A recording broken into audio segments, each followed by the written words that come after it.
Saludo a la senadora Angélica de la Peña.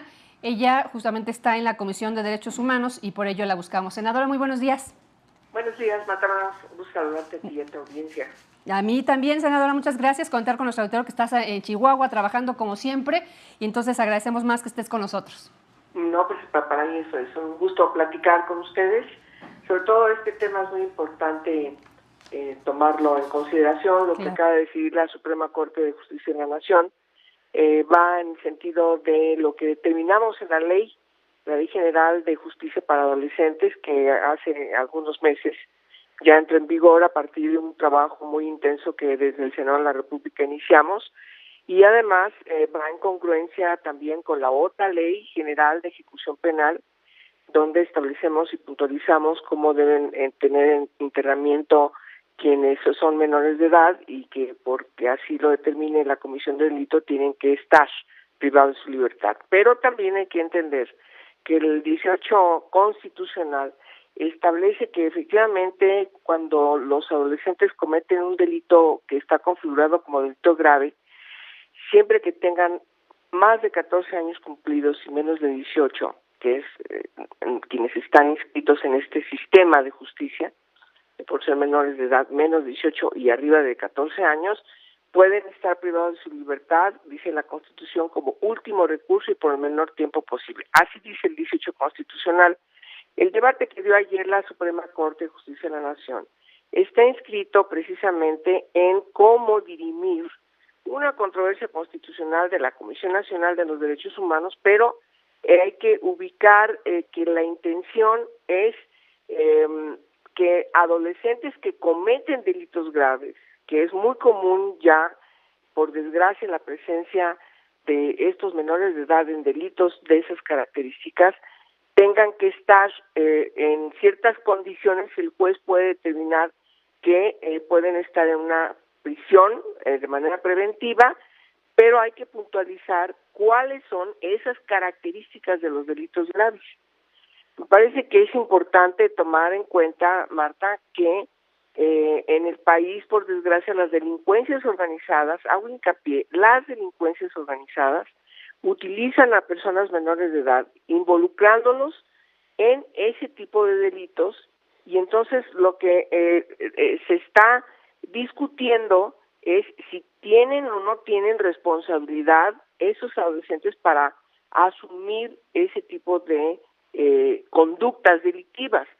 Yo creo, en lo personal, que es un poco exagerada lo que decidió la Suprema Corte, pero entiendo también que lo que tiene que hacerse por parte del juez, y ahí es la parte fina, es que estudie perfectamente bien cada caso para que no vaya a contravenir lo que la Constitución señala.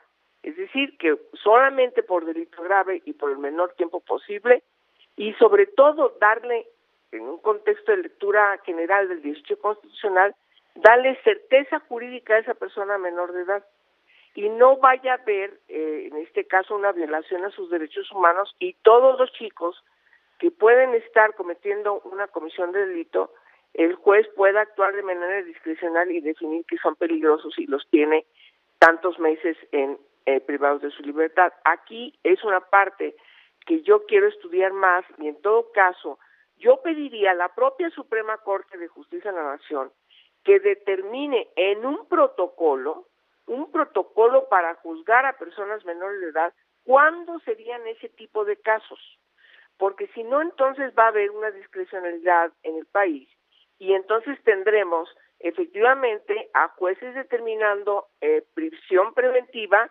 con discrecionalidad y violentando los derechos humanos. Yo quisiera que además el contexto de ese protocolo de cómo juzgar a menores de edad, que debería ser la Suprema Corte de Justicia de la Nación, y se lo vamos a pedir de manera formal, también tome en cuenta la otra parte de la Ley General de Justicia para Adolescentes, que es el capítulo de prevención social del delito.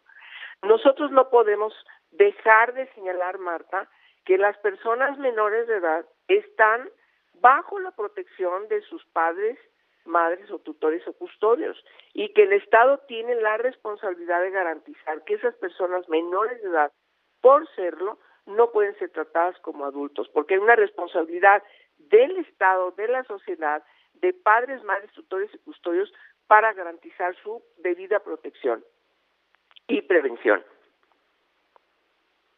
Del niño está justamente crecer en un ambiente propicio para un desarrollo integral y sano, y lamentablemente en muchas áreas o en muchas partes de México esas condiciones no son justamente las ideales, ¿no? Entonces, por un lado, trabajar en la parte punitiva, pero también, por otra parte, y creo que la más importante, es la prevención y justamente además del tejido social, pues la creación de oportunidades, porque si el crimen organizado utiliza a los jóvenes, utiliza a los niños, es justamente aprovechándose de esas necesidades. Lo vemos en Puebla, ¿no? Por ejemplo, con los chupaductos. Lo estamos viendo ahora en Puebla.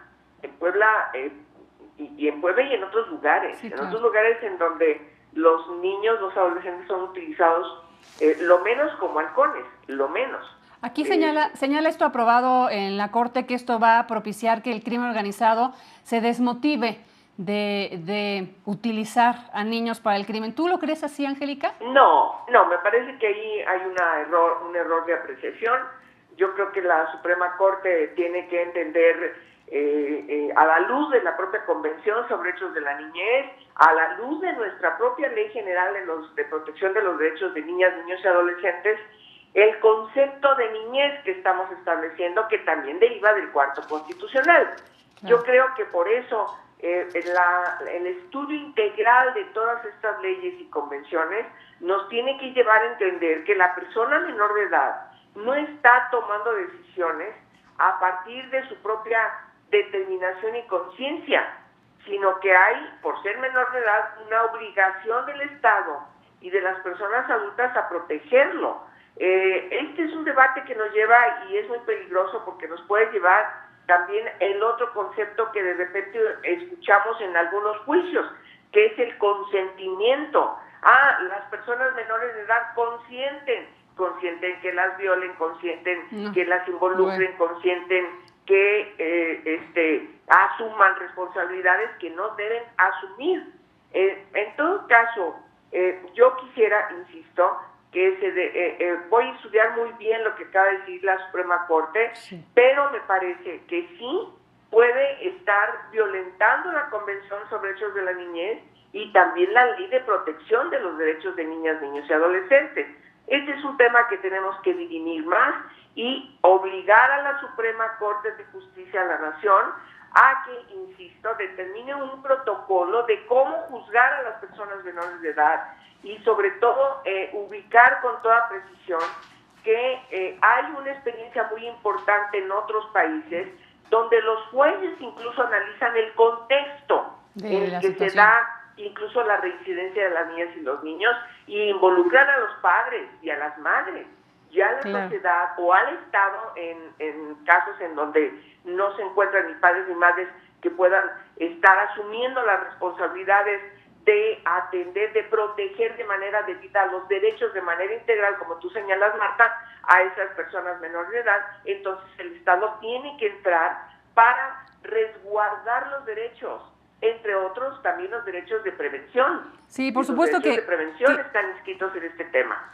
Que tiene muchas aristas esta decisión de la Corte también, bueno, analizar el sistema de internamiento juvenil de nuestro país, si realmente tiene capacidad, si tiene realmente programas de reinserción social, de rehabilitación social, en fin, son muchos temas que se tendrían que revisar, me parece, respecto a esta decisión de la Corte y lo que señalas de manera muy específica, que exista realmente prácticamente un catálogo específico, este protocolo que tú refieres muy bien, para que no se preste justamente a solamente una decisión judicial.